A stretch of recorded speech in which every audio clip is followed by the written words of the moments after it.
Alors l'application SFR Press, il y a plusieurs menus, donc à la une, qui permet à l'abonné de voir une sélection d'articles selon des sources qu'il aura présélectionnées.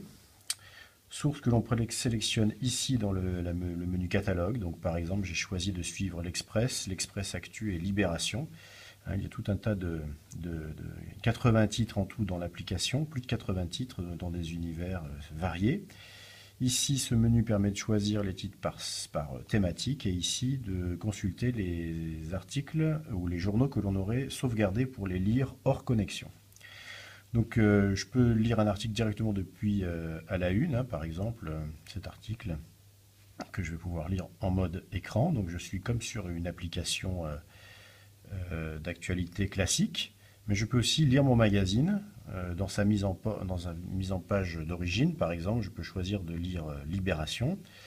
Donc deux solutions, je clique sur l'icône du journal, donc je peux naviguer dans le journal page par page.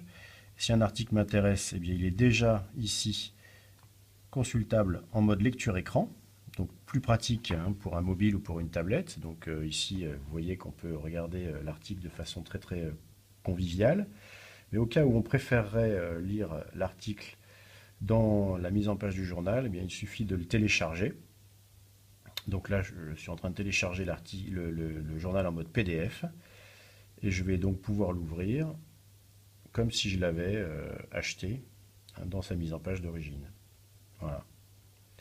Donc je ressors par ici et ici, encore une fois, vers la touche vers retour, je peux continuer à surfer dans mon journal et à lire les articles en mode lecture écran.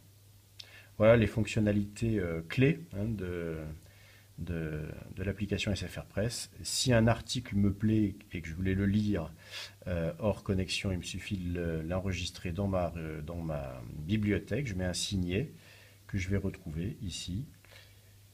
Je sors de Libération, je vais retrouver mes signets ici. Voilà, je retrouve l'article que j'ai sauvegardé.